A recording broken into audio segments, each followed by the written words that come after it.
제가 오늘 여러분과 함께 나누고자 하는 말씀의 제목은 나 한 사람을 향한 하나님의 마음이라고 제가 제목을 잡았습니다. 이 제목을 보시면서 여러분들이 강조점이 어디에 있는지는 금방 눈치를 채리라고 생각합니다. 나 한 사람. 제가 나를 향한 하나님의 마음 이렇게 하지 않았어요? 나 누구? 한 사람. 나 한 사람. 한 사람이라는 단어를 제가 일부러 집어넣었어요. 일부러. 아시는 분 다 아시죠? 제가 왜 집어넣었는지. 한 사람. 그를 향한 하나님의 마음. 여러분들이 사실은 이제 이 말씀을 통해서 하나님이 나에게 주신 말씀이 뭘까? 이런 기대를 가지고 한번 말씀을 살펴보시면 도움이 되지 않을까라는 생각이 듭니다. 인생을 살면서 누구나 그렇습니다만은 관심과 사랑을 받고 살아가기를 원하죠. 그래서 어린아이나 청소년기 때 우리에게 늘 하는 이야기가 애들이 어렸을 때 자랄 동안에 관심과 사랑을 많이 줘라 이렇게 이야기를 합니다. 왜 그러냐면 그것이 바로 이제 애들의 자아정체감을 형성하고 그 자아정체감이 애들의 삶에 에너지를 준다라는 거죠. 그러니까 애들이 사랑을 듬뿍 받고 이렇게 관심을 많이 받고 자라면은 자기에 대한 확신이 강해져요. 그리고 자기 옆에 이렇게 자기를 신뢰해 주는 분이 있다라는 것 때문에 자신감이 있어져요. 상당히 에너지를 가지고 인생을 살아가는 그런 경향을 보입니다. 그래서 청소년기 때 이걸 놓치면은 애들이 인생을 살면서 상당히 불안해한다고 그러잖아요. 그래서 자신감도 덜하고 자아정체감이 약한 사람일수록 용기도 덜하고 이런 이제 현상들이 나타나는 거죠. 그런데 사람이 어린이나 청소년 때만 그런 것 같지는 않습니다. 사람이 어른이 돼서도 사랑을 받고 관심을 받는 것은 누구나 다 좋아하고 또 그렇게 되기를 좋아하는 것 같아요. 맞습니까? 부부관계도 그렇잖아요. 남편이 계속해서 칭찬해주고 자랑해주고 더 관심을 가져주고 그래야 좋죠. 안 그래요? 일정한 거리에서 좀 떨어져 있는 게 좋아요? 아닐 거예요. 대부분 다 응원해주면 좋아요. 남자들 어떠세요? 부인이 자기를 인정해주고 마지막까지 잘한다고 격려해줄 때 남자들 힘이 생기지 않아요? 어떠세요? 아니에요. 전혀 상관없어요. 상관이 없을지는 모르지만 옆에서 아내가 갈구면 어떻게 돼요? 갈구면 아마 힘이 빠지는 것은 누구나 다 공통적이지 않을까 이런 생각이 듭니다.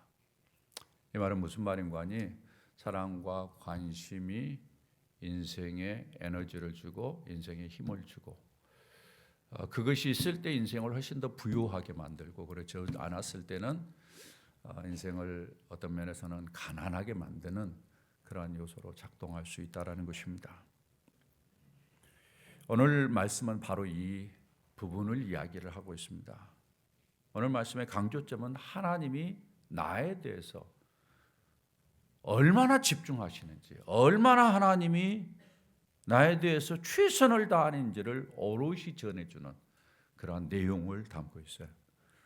이 말씀을 통해서 하나님이 우리 각자에게 주시는 음성이 있기를 바라는데 특별히 누가복음 15장은 우리들에게 잘 알려진 말씀입니다. 여기에는 세 개의 비유가 담겨져 있어요. 세 개의 비유인데 하나는 잃은 양에 대한 비유고 하나는 잃은 드라크마에 대한 비유고 하나는 잃은 아들에 대한 비유예요. 수식어가 하나 붙어 있죠. 뭡니까? 잃은이라는 거예요. 잃은, 잃어버린, 잃어진. 어떻게 보면은 우리의 인생을 이야기해 주는 거죠. 잃어버린 사람들. 이 세 비유가 여기에 들어 있는데 이 세 비유가 각각의 강조점이 좀 다릅니다. 앞에 두 부분이 약간 비슷하고 우리가 잘 아는 이제 탕자의 비유가 제일 마지막에 나오는데 이것이 가지고 있는 강조점이 좀 달라요. 우리가 이제 다 살펴보겠습니다만은 오늘은 앞에 두 부분을 이야기하고 두 개를 하고 다음 주에 이제 탕자의 비유에 대해서 이야기를 할 텐데 우선 내용을 보면서 좀 그 특이한 것이 하나 발견돼요. 뭔가 하면 이 숫자입니다. 숫자. 제일 처음에 이런 장비에서는 양이 몇 마리예요? 100마리. 그런데 그 중에 하나를 이야기했어요. 그 다음에 드라크마 비유에서는 드라크마 몇 개예요? 10개예요. 10개. 그 중에서 한 개. 그 다음에 탕자의 비유에서는 잃어버린 게 몇이에요? 하나죠. 하나. 근데 그 하나. 여러분 어떻게 느껴지세요? 참 흥미롭다라는 표현이 들어요. 예수님께서는 참 이야기를 참 잘하신다. 예수님께서 이런 설명을 너무너무 잘하신다. 이런 생각이 들어요. 좀 느낌이 다르도록 그렇게 만들어주지 않았습니까? 잃어버린 것에 대한 가치를 상대적으로 좀 느끼도록 100 중에 하나는 좀 덜 할 수 있어요. 10 중에 하나 좀 더 가치 있고 소중할 수 있어요. 그렇죠? 하나 중에 하나 아마 이런 걸 좀 느끼도록 한 게 아니겠는가 이렇게 생각이 들어요. 어찌됐든 주님께서는 좀 우리로 하여금 다양한 상태에서의 그 이야기를 하지만은 관심은 어디에 있는가 하면은 하나에 있어요. 하나. 여기 한 양, 한 드라크마, 한 잃어버린 아들. 여기에 한 사람이 중요하다라는 거예요. 하나를 포기할 수 없다라는 거예요. 말이 무슨 말이냐? 다른 말로 바꿔 이야기한다면은 내가 너 하나를 포기할 수 없다. 이 이야기거든. 나 하나를 포기할 수 없다. 이 이야기를 주님께서 하고 있는 거예요. 여러분, 하나님께서 여러분 한 사람을 포기할 수 없다라는 것을 믿으십니까? 믿으시길 바랍니다. 아직 믿음이 들지 않은 분은 오늘 말씀을 봐가면서 하나님이 나 하나를 잃지 않고 포기하지 아니하고 나 하나에 대해서 어떻게 하시는가를 잘 살펴볼 수 있기를 바랍니다. 비유의 내용을 보면 이렇게 구성이 되어 있어요. 하나는 잃어버린 거, 그 다음에 찾은 거, 그 다음에 마지막에는 기쁨. 이 비유가 똑같습니다. 구성이 잃어버렸다가 찾기를 힘쓰고 그 다음에 찾은 다음에 즐거워하고 기뻐하는 것. 이 스타일이 다 똑같아요. 이 말씀을 좀 더 잘 이해하기 위해서는 여러분이 배경을 좀 이해할 필요가 있습니다. 여러분 1절 2절에 보면은 그 배경을 설명을 해주고 있어요. 1절 2절을 여러분 다시 한번 보시길 바랍니다. 모든 세리와 죄인들이 말씀을 들으러 가까이 나오니 바리새인과 서기관들이 수군거려 이르되 이 사람이 죄인을 영접하고 음식을 같이 먹는다 하더라. 여기에 두 그룹이 등장해요. 한 그룹은 세리와 죄인들이에요. 또 하나의 그룹은 어떤 그룹입니까? 바리새인과 서기관들의 그룹. 이 두 그룹의 차이점을 아시나요? 당시에 여러분 이 두 그룹의 차이점을 여러분이 아마 신앙생활하면서 많이 들었을 거예요. 이 두 그룹은 엄청난 차이를 가지고 있어요. 세리와 죄인들, 사회에서 별로 용인이 안 된 사람들이에요. 당시에 세리는 사람들의 백성의 돈을 걷어가지고 로마에다가 바치는 사람들이에요. 그러니까 사람들이 이 사람들을 가리켜서 매국노라고 생각을 했어요. 국가를 팔아먹는 사람들이라고 했어요. 우리의 피를 뽑아가지고 팔아먹는 사람들이라고 그렇게 여겼어요. 죄인들, 종교적인 그런 상황 속에서의 종교적인 율법을 하나도 지키지 않는 사람들이에요. 그런 사람들은 종교라는 그 그룹 공동체에서 밀려난 사람들이에요. 이 세리와 죄인들은 공동체에 낄 수 없는 그런 사람들이었어요. 사람들에게서 소외되어 있고 철저히 외면당하는 그러한 사람들이었습니다. 그에 비해서 이 바리새인과 서기관들은 어떤 사람들이에요? 여러분 종교 사회에서의 종교 지도자들, 바리새인과 서기관들은 권력을 다 가진 사람이에요. 모든 것을 다 자기 마음대로 할 수 있는 사람들이에요. 이게 바리새인과 서기관들이에요. 백성들을 향해서 백성들을 하나님께 더 가까이 가도록 돕기 위해서 존재한다라는 그런 역할을 가지고 있지만은 그 일에는 별로 충성하지 아니하고 자기의 욕심을 채우는 일에 급급한 사람들입니다. 이 배경 속에서 이제 예수님이 나타나면서 한 상황이 전개가 되는 거예요. 예수님이 딱 등장을 하니까 사람들이 몰리기 시작했습니다. 그런데 어떤 사람들이 몰렸냐? 제일 처음에 세리와 죄인들이 몰리기 시작했어요. 사회에서 별로 대우받지 못하는 사람들, 철저히 외면당하는 사람들이 예수님에게 몰려들기 시작했어요. 관심은 뭐였는가? 예수님의 말씀을 듣고 싶었던 거죠. 예수님이 말하는 것이 달랐어. 그래서 예수님을 통해서 뭔가 좀 듣고 싶은 거예요. 예수님에게 주목을 하는 거예요. 그런데 이런 모습을 보고 있었던 바리새인과 서기관들의 행동이 독특했어요.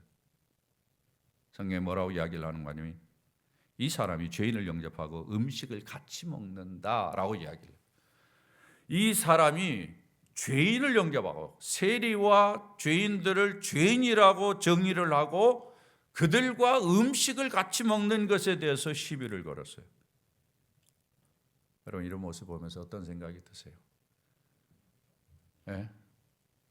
어떻게 보면 사회의 루저들이고 사회에서 별로 환영받지 못하는 사람들이 하나님의 말씀에 대해서 예수님의 말씀에 대해서 사모하는 모습을 보이는가 하면은 이것저것 다 가졌다는 사람들은 오히려 그런 모습들을 보면서 다른 사람을 비판하고 비난하고 자기들은 뭔가 다른 것처럼 그렇게 이야기를 하는 이런 모습들 어떠세요 여러분? 예, 이런 모습이 과거에만 있었을까요? 오늘날도 똑같죠. 오늘날도 많은 사람들이 이런 모습을 보이기도 합니다. 참 불행한 이야기죠. 이 바리새인과 서기관들의 이런 모습은 성경에 아주 유명합니다. 다른 곳에서도 많이 이야기를 해요. 누가복음 5장 30절에 보면은 이런 표현이 있습니다. 바리새인과 그들의 서기관들이 그 제자들을 뭐라고 이야기합니까? 다 같이요.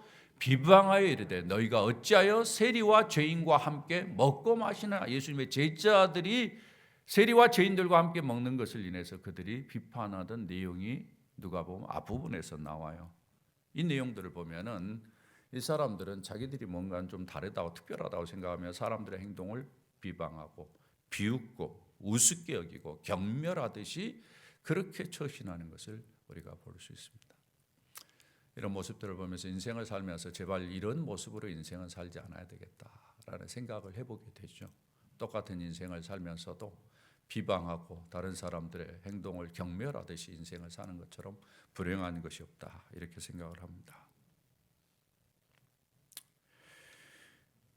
이런 배경 속에서 지금 예수님께서 이제 이 사람들에게 이런 행동을 하는 사람들에게 예수님은 비유를 들어서 이제 가르치는 거죠. 예수님이 참 감각이 있으세요. 센스가 있으시고 사람들의 행동을 보면서 바로 그 자리에서 교육하시잖아요. 우리는 나중에 가르쳐야 되겠다 이런 생각하는데 나중에 가르치는 것은 의미가 없어요. 바로 그 자리에서 예수님께서 비유를 들어서 예수님이 탁월한 교육가시죠. 가지고는 이제 설명을 하는데 여러분이 설교를 메모하기 위해서 적어놓은 이제 그 메모 용지를 보시면은 여기에 이제 제가 좀 여러분들이 메모할 수 있도록 공백을 좀 만들어 놨는데 여러분들이 좀 메모하면서 들으시면 좋으리라 생각합니다. 먼저는 잃은 양을 찾는 목자의 비유가 여기 언급되어 있어요. 여기에 너희 중에 어떤 사람이 4절이죠. 양 100마리가 있는데 양 100마리 정도면 그때 당시에 큰 부자는 아닙니다. 일반적으로 한 사람이 한 양을 수십 마리부터 시작해서 한 200마리 정도까지 이렇게 키웠다고 그렇게 이야기를 하더라고요. 그리고는 일반적으로 그때 당시에 이제 약 한 마리의 가격은 소의 한 5분의 1 정도의 가격 이런 정도 있다고 그래요. 요즘도 뭐 여러분 아프리카 가보시면 이제 그 결혼을 할 때 집창금을 따질 때 양하고 소하고 이렇게 가지고 가거든요.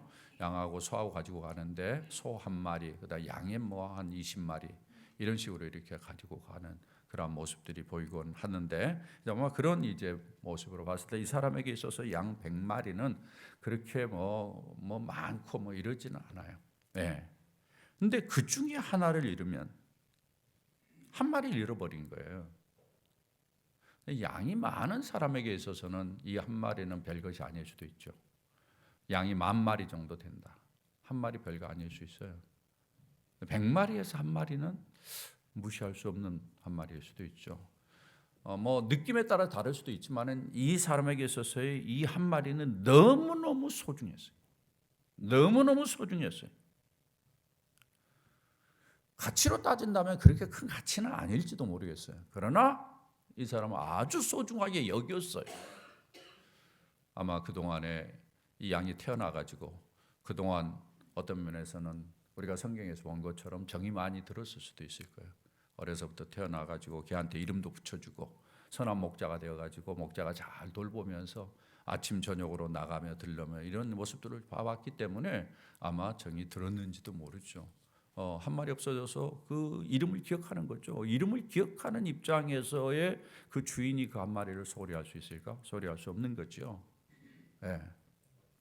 그 다음에 이런 드라크마 비유를 여기에서 이야기를 하고 있어요. 이 드라크마는 그리스 화폐 단위입니다. 그리스 나라의 그 은동전을 이야기하는데 로마에 뭐가 같는가 하면 데나리온, 한 데나리온과 같아요. 여러분 한 데나리온은 많이 들어보셔서 아실 겁니다. 노동자 한 사람이 하루의 품삯, 이것이 한 데나리온이에요. 여기 한 드라크마. 따지고 보면 사실상 그렇게 큰 돈은 아니에요. 근데 이 여자에게 있어서 상당히 귀중했던 거죠. 여자가 돈을 가지고 있다라는 것도 귀중하지만 여자가 돈을 모았다라는 것도 소중하고 그 중에서 하나를 잃어버렸다. 이것은 다른 사람은 몰라도 이 여인에게는 상당히 가치가 있는 것입니다. 이 본문을 볼 때 당시에 이제 여성들이 일반적으로 액세서리를 만들 때 이 동전을 가지고 액세서리를 만들기도 한다고 그래요. 동전이 액세서리를 만들 때 10개가 잘 있어야 이게 왁구가 맞는데 이 중에 하나가 빠져버리면 이게 문제가 되는 거죠. 그렇게 봤을 때 이 여인에게 있어서 이 하나는 비록 가치는 아니라 많지 않다 할지라도 그 돈의 크기는 많지 않다 할지라도 이 여인은 너무너무 소중한 거였어요. 어느 정도냐? 이 여인이 등불을 켜고 집을 쓸며 부지런히 찾을 정도로 그렇게 소중한 것이었다라는 사실을 이야기를 하고 그것을 찾았을 때 기쁨은 얼마나 큰가? 이것이 이제 본문이 이야기하는 내용입니다. 이 내용을 통해서 하나님께서 우리에게 주시는 메시지가 뭘까? 예수님께서 이 말씀을 통해서 우리에게 하고 싶은 메시지가 뭘까? 여러분이 메모할 수 있는 그 시트에 세 번째 문제를 보시면 제가 세 가지를 좀 정리를 했습니다. 여러분이 한번 잘 따라와 보시길 바랍니다. 첫 번째, 우리 다 같이 한번 읽어볼까요? 시작. 하나님은 연약한 나 한 사람을 소중하고 존귀한 자로 부르신다. 자, 여러분 연약한 나 한 사람에게 밑줄을 그으시고요. 그 다음에 소중하고 존귀한 자로 부르신다. 거기에 밑줄을 그으십시오. 그러다 보니까 다 그었죠. 그렇죠. 사실은 뭐 제한된 면적 안에 아주 엑기스로 문장을 만들려니까 이렇게 이제 중요한 단어들이죠. 비유로 양이라는 비유를 들었어요. 여기에. 양이 뭘 이야기하느냐? 구약 성경을 보면 하나님의 백성을 양이라고 그렇게 이야기를 합니다. 하나님이 자기의 백성으로 삼은 자를 양으로 상징을 해요. 여러분이 잘 아는 시편 23편 다윗이 여호와는 나의 목자시니 내게 부족함이 없으리라. 이 배경이 전부 다 뭐예요? 하나님은 나의 목자가 되고 나는 그의 양이다. 이것을 이제 은유적으로 표현한 것 아니겠습니까? 여러분이 시편 77편 20절의 말씀을 보면 이런 말씀이 있습니다. 주의 백성을, 앞에서는 나 개인을 이야기했지만 여기에는 그룹으로 이야기하잖아요. 주의 백성을 뭐같이? 양떼같이. 여기 주의 백성은 누구를 가리켜요? 이스라엘 백성들을 가리키죠. 그러나 이건 하나님의 백성을 이야기해요. 하나님의 백성을 양떼로 표현하는 거예요. 에레미야서 13장 17절 여호와의 양떼가 사로잡히고, 이게 무슨 말이에요? 이스라엘 백성들이 바벨론 포로로 잡혀가잖아요. 이것을 여호와의 양떼가 사로잡혔다 이렇게 표현하고 있어요. 하나님의 백성들이 사로잡힌 것을 양으로 표현하고 있는 것이죠. 여러분 다른 동물들이 많이 있잖아요. 근데 왜 하나님의 백성을 양으로 표현했을까요? 여러분 생각해 보셨어요? 왜 양으로 표현했을까요? 양이 가지고 있는 독특한 특징 때문이 아닐까 이런 생각이 들어요. 여러분 양하면 여러분의 어떤 이미지가 있어요? 우리는 유목민이 아니어서 양과는 좀 거리가 있죠. 그래서 고기도 양고기는 별로 잘 우리는 먹을 기회가 없잖아요. 근데 그때 당시에 그쪽은 양인데 양에게 일반적으로 나타나는 특징이 눈이 어둡고 그 다음에 양이 뭐라고? 고집이 세고 이게 일반적으로 나타나는 그런 특징이에요. 눈이 어둡고 고집이 세. 그러니까 뭐예요? 멀리 보지 못하고 지가 가고 싶은데 지 마음대로 가. 이게 양의 특징이라는 거예요. 그것을 제일 잘 이야기해 주는 것이 이사야서 53장 6절입니다. 여러분 이사야서 53장 6절 우리는 다 뭐 같아서? 양 같아서. 여러분과 제가 뭐예요? 양 같다라는 거예요. 양 같아서 뭐예요? 그릇 행하는데 각기 혼자서 지 마음대로 하고 그 다음에 지 길로 지가 정한 길이면은 돌아오지 않고 지 길로 계속 간다라는 거예요. 이게 눈이 어두운 것과 고집이 센 것을 잘 드러내주는 그러한 문장이죠, 이게. 예. 자, 이렇게 양이라는 것이 사실은 보잘것없는, 예. 스스로 뭔가를 보호할 수 있는 능력이 전혀 없어요. 예. 멀리 보지 못하니까 저기에 동태도 살필 수 없고, 여러분들이 양들 보셔서 알겠지만은 양들이 이 살이 찌고 어떠면 털이 많이 길면 얼마나 뒤뚱뒤뚱합니까? 그러니까 이건 그냥 밥이죠, 맹수들한테는. 예. 하나님께서 이렇게 비유를 하고 있다라는 거예요. 사람에게 약간의 이런 모습이 있다라는 것을 이렇게 주님께서 이야기를 하는 거죠. 그런데 이런 특징이 있는 인생을 하나님께서 그의 백성으로 삼으셨다라고 이야기를 하고 있는 것입니다. 이것은 하나님께서 이러같이 철이 없고 고집세고 지 마음대로 하는 우리를 하나님이 존귀하고 소중한 자로 부르셨다라는 것을 암시적으로 이야기하는 거예요. 사람들이 값어치없게 여기는 양이라 할지라도 주님은 소중히 여긴다, 이 이야기를 하고 싶은 거예요. 드라크마 비유도 마찬가지입니다. 예. 드라크마 비유의 어린 양의 비유와 약간 차이점. 어린 양은 생명력이 있어요. 드라크마는 뭐예요? 그냥 생명력이 없어요. 그냥 뭐예요? 하나가 사라진 거예요. 이루어진 거예요. 예.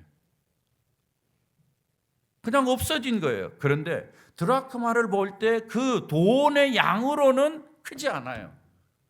그러나 이 여인에게는 아주 귀한 거예요. 가치가. 이게 뭘 이야기하냐? 우리가 그렇게 가치가 없는 존재지만은 돈의 양으로는 그렇게 크지 않지만은 그러나 하나님 보셨을 때 이렇게 귀한 가치 있는 존재라고 주님이 보시는 것입니다. 네. 이걸 지금 이야기하고 있는 거예요. 예수님께서 이 말씀을 하시면서 강조하는 게 뭐냐? 드러내고자 하는 것이 뭐냐?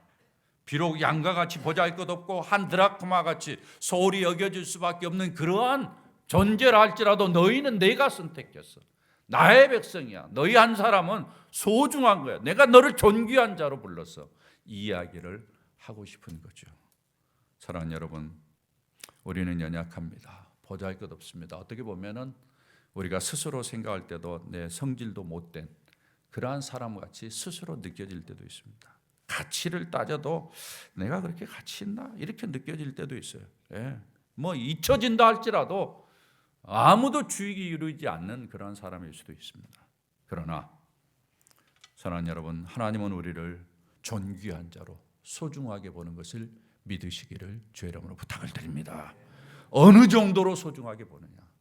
독생자 예수 그리스도를 십자가에 못 박아서 나를 살 정도로 소중하게 여기신다는 것을 확신하시고, 여러분이 평생을 사는 동안에 하나님이 나를 존귀히 여겨, 하나님이 나를 아끼셔, 하나님이 나를 소중하게, 하나님에게는 나는 너무너무 가치 있는 존재야, 이런 믿음을 가지고 살아가는 여러분 될 수 있기를 주의 이름으로 축원합니다.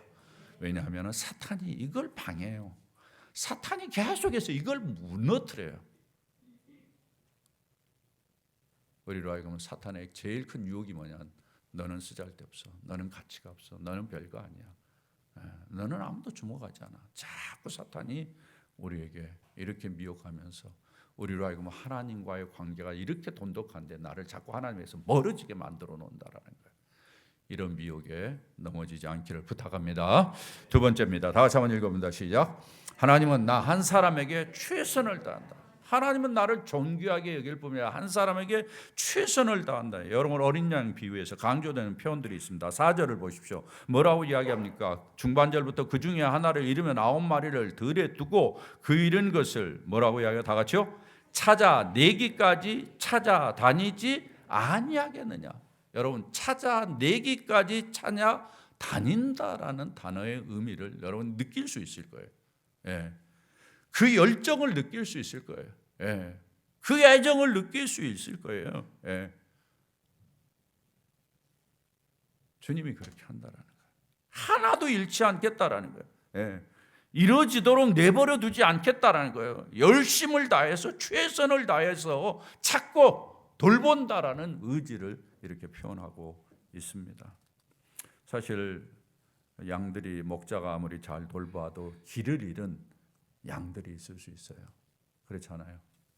지 마음대로 하는 양들, 지 원하는 대로 그냥 지 앞에 것만 보고 그냥 도망다니는 그런 양들.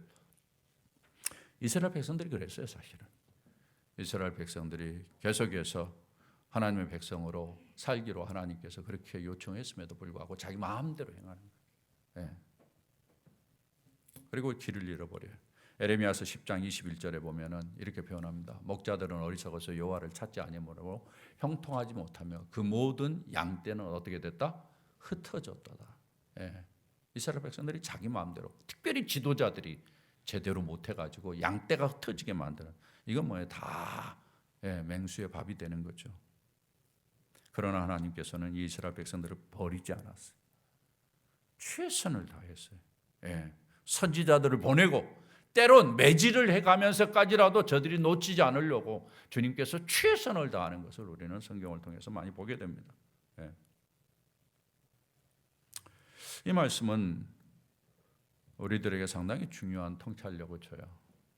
우리도 양들처럼 이렇게 잃어버릴 수 있다라는 것을 이야기하죠. 제가 신앙생활하면서 많은 크리스천들이 믿음 생활을 하지만은 이 양들처럼 길을 잃어버리는 경우들을 상당히 많이 봐요. 왜 그러는가 하면은 양과 똑같아요. 멀리 보지 못해요. 바로 앞에 것만 봐요. 바로 앞에 것에 지금 자기에게 정면한 문제만 보느냐고 급급해요. 급급하다 보니까는 이 과정을 통해서 하나님께서 나에게 주실 은혜와 은총들을 보면서 믿음으로 살아내야 되는데 그렇지 못하고 믿음을 포기해요. 흔들려요. 그래서 하나님이 있느니 없느니, 하나님은 나를 사랑하니 사랑하지 않는다더니 뭐 이런 이야기를 하면서 자꾸 뒤로 물러서는 것을 보게 되는데, 오늘 성경은 분명히 이야기합니다. 하나님은 우리에게 최선을 다한다. 우리가 몰라서 그렇지 우리의 인생의 과정 속에 하나님은 최선을 다한다. 그 중간에 뭐가 들어있느냐? 고난이 들어있어요. 하나님이 최선을 다하는 그 과정에 고난이 들어있어요. 이게 문제가 되는 거죠. 많은 사람들이 생각할 때 하나님이 나에게 최선을 다한다면 모든 일이 잘 돼야 되는 거 아니야, 이렇게 생각을 해요. 그런데 하나님이 나에게 최선을 다하는데 그 중간에 고난이라는 게 들어있어요. 로마서 8장에서 이야기한 것처럼 우리에게 주어질 영광이 있어요. 근데 그 영광과 함께 고난도 함께 받아야 될지니라, 이렇게 이야기를 하거든요. 근데 많은 사람들은 영광은 보지 못하고 고난만 보고 바로 앞에 있는 고난 때문에 하나님을 멀리하고 시험에 빠져서 뒤로 처져 있는 그러한 경우들을 많이 보는 거죠. 그러나 주님은 최선을 다해요. 이것이 성경에서 우리에게 계속해서 보여주는 거예요. 여러분, 아브라함을 보십시오. 하나님의 인도를 따라서 그가 가나안 땅에 왔는데 그 다음에 지 맘대로 해요. 하나님이 보냈으면 거기에 머무르면서 거기에서 살아내야 될 건데 어떻게 합니까? 우선 급하니까, 우선 나게 먹고 살 게 급하니까 어디로? 애굽으로 가요. 하나님이 그렇게 가란 말을 하지 않았어요. 근데 애굽으로 자기가 꾀를 부리는 거예요.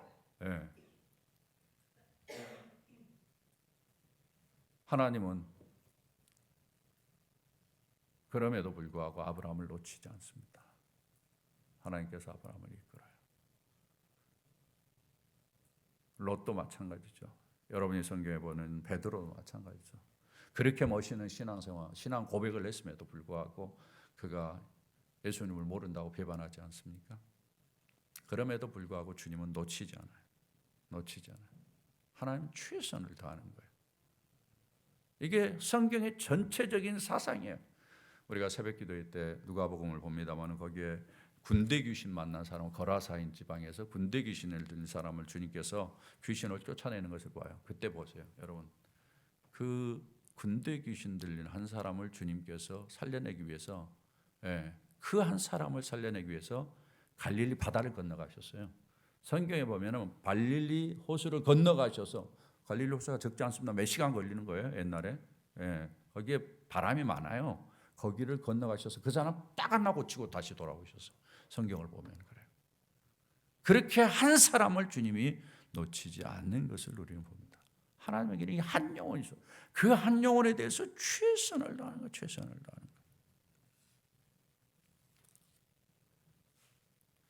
우리가 그 고난 때문에, 중간에 있는 고난 때문에 하나님의 신실함을 잃어버릴 수 있는데, 여러분이 하나님의 신실함을 놓치지 않았으면 좋겠습니다. 지난 금요일 날 저녁에 로마서 8장을 우리가 봤어요. 로마서 8장 26절 이하를 봤는데, 그 26절에 보면 이런 표현이 있습니다. 여러분 한번 보시죠. 이와 같이 성령도 우리의 연약함을 도우시나니, 그 다음에 뭐라고 이야기합니까? 우리가 마땅히 기도할 바를 알지 못하나. 자, 여러분 상상해 보세요. 기도할 바를 알지 못하는 상황은 어떤 상황이에요? 예? 좋은 상황이에요? 예? 아니죠. 힘든 상황이죠. 어려운 상황이죠. 그런데 그때 뭐라고 이야기합니까? 성령이 말할 수 없는 탄식으로 누구를 위하여? 우리를 위하여, 나를 위하여 친히 뭐한다? 간구하신다. 성령이 기도한다. 예. 어려운 때 성령이 기도하는 거예요. 성령이 기도하는 거예요. 그리고는 28절을 여러분 보시기를 바랍니다. 28절을 좀 올려주시죠. 뭐라고 이야기하는 거예요? 다 같이 한번 읽어봅니다. 시작. 우리가 알거니와 하나님을 사랑하는 자, 곧 그의 뜻대로 부르심을 입은 자들에게는 모든 것이 합력하여 선을 이루니라. 할렐루야. 이게 무슨 말이에요? 내가 어떤 면에서는 기도할 줄을 모르고 어떻게 기도해야 될지도 모르고 신음하고 있는 때 성령이 나를 위해서 기도해 줌으로 말미암아 모든 것이 협력해서 선을 이루게 하시는 것이 하나님의 뜻이고 하나님의 섭리라는 거예요. 그 뒤에 성경에 보면 하나님께서 우리를 아시고 안 그들을 예정하시고 예정하신 그들을 선택하시고 그 다음에 부르시고 그 다음에 의롭다 하시고 그 다음에 마지막에 완전히 구원을 받는 영화롭게 하시는 것 가지고 우리가 예수님으로부터 선택을 받아가지고 마지막 하나님 나라에 들어가지 모든 과정 속에 주님이 함께 하시면서 모든 것이 협력해서 선을 이루도록 하신다라는 거야. 이게 무슨 말이냐? 걱정하지 말아라. 내가 책임진다. 내가 처음부터 마지막까지 나는 최선을 다한다. 그 가운데 다만 고난이 들어있을 뿐이야. 걱정하지 마. 걱정하지 마. 내가 최선을 다하는 한 모든 것이 협력해서 선을 이루어. 내가 최선을 다하는 한 내가 하나님 보좌 앞에서 간절하게 기도할 거고 성령이 우리를 위해서 탄식하면서 기도해 줄 거야. 걱정하지 마. 사랑하는 여러분, 오늘 주님께서 이 비유를 통해서 우리에게 이 말씀을 하시는 것입니다. 여러분이 놓치지 마시고 무슨 일이 있어도 그래 성령이 나를 위해서 지금 기도하실 거야. 내가 기도가 안 되지만은 성령이 기도합니까? 결과적으로 이 과정들 나는 한 치 앞을 내다볼 수 없지만은 그러나 모든 것이 다 협력해서 선을 이룰 것이다. 믿으시면서 살아가는 여러분 되시기를 주의 이름으로 축원합니다. 예, 나라가 복잡하고 나라가 어려워도 여러분 걱정하지 마세요. 하나님의 손에 맡기세요. 하나님이 하신다 생각하고 이 모든 것들이 협력해서 선을 이룬다 생각하시면은 되리라고 저는 믿습니다. 마지막을 봅니다. 다 같이 한번 읽어봅니다. 시작. 하나님은 나 한 사람으로 인해 더 기뻐하신다. 오늘 비유의 마지막 포인트의 핵심들은 전부 다 어디에 있느냐? 기쁨에 있습니다. 여러분 보십시오. 7절 하반절 제일 밑에 보면은 회개할 것 없는 의인 99마리로 말미암아 기뻐하는 것보다 뭐라고 얘기해요? 더하리라. 기쁨이 더할 것이다 이야기합니다. 한 영혼 때문에. 그 다음에 이런 드라크마도 보세요. 제일 마지막 부분 보세요. 10절에 뭐라고 이야기합니까? 회개하면 하나님의 사자들 앞에 뭐예요? 기쁨이 되느니라. 무슨 이야기입니까? 하나님은 나를 인해서 기뻐한다라는 거야. 나를 인해서 기뻐한다는 이야기. 예, 나 한 사람 때문에. 네. 공동체가 함께 즐거워하는 그러한 모습으로 축하하는 그러한 모습으로 이렇게 기뻐한다라는 이야기예요. 한번 생각해 보세요, 여러분. 우리 같이 보잘것없고 연약하고 가치가 없는 자들을 주님께서 찾으시고 우리를 구원해 주시고 때로는 우리가 주님의 말씀에 잘 이렇게 순종하지도 못하고 내 마음대로 하고 내 갈 길로 가고 고집도 피우면서 그렇게 함에도 불구하고 나를 인해서 기뻐하시는 하나님을 한번 생각해 보십시오. 우리로서는 잘 이해가 안 될 거예요. 예. 약간 이해가 될 수도 있을 거예요. 문제를 일으키고 문제아인 아들을 생각할 때 기뻐할 수가 없지만 저놈이 내 아들이라는 것 때문에 기뻐할 수 있는 것, 상상이 잘 안 될 수도 있죠. 예. 그러나 하나님은 그렇지 않아요. 사랑하는 여러분, 우리가 보잘것없어도 우리는 하나님의 기쁨입니다. 믿습니까? 우리가 연약해도, 우리가 때로는 하나님을 배반해도 우리는 하나님의 기쁨입니다. 예. 이 말이 전체적으로 무슨 말이냐? 성경에서 전체적으로 강조하는 것은 하나님은 늘 나를 위하고 내 편이고 나를 포기하지 아니하고 나를 붙잡고 나를 이끌고 가신다라는 이야기입니다. 사랑하는 여러분, 여러분의 인생을 사는 동안에 상황과 환경에 치여서 살지 마시기를 부탁을 드립니다. 주변의 어떤 것을 바라보기보다는 하나님을 바라보십시오. 잃은 양을 찾듯이 찾으시는, 나를 소중하게 여기시는 그 하나님, 나에게 최선을 다하시면서 돌보시는 그 하나님을 생각하십시오. 나에게 낙심되고 좌절할 만한 것들이 많이 있다 할지라도 나를 온전히 기뻐하시는 그 주님을 생각하면서 그 주님이 내게 있는 한 걱정할 필요 없지. 내가 염려할 필요 없지. 두려워하지 마시고 걱정하지 말고 인생을 든든하게 또 강하게 능력 있게 살아가는 축복이 여러분 모두에게 있기를 주의 이름으로 축원합니다. 우리가 잘 아는 대로 올해도 여전히 여건은 좋지 않을 것 같습니다. 세상이 돌아가는 것이 그렇습니다. 코로나 지나고 좀 더 조건이 좋아지기를 바랬는데 경제적인 디프레션이 조금씩 오는 것 같고 피부로 여러분에게 다가오는지도 모르겠습니다. 이것이 쉽게 끝날 것 같지 않습니다. 빨리 되면은 하반기 돼서나 좀 더 좋아질 수 있을까? 이런 이제 예측을 조금씩 해볼 수 있지 않을까라는 생각이 듭니다. 상황이 어떠하든지 간에 사랑하는 여러분, 주님, 신실하신 주님, 모든 것이 협력해서 선을 이루시는 주님, 그 주님을 바라보면서 믿음으로 이겨나가는 축복이 우리 모든 식구들에게 넘치기를 주의 이름으로 다시 한번 축원합니다.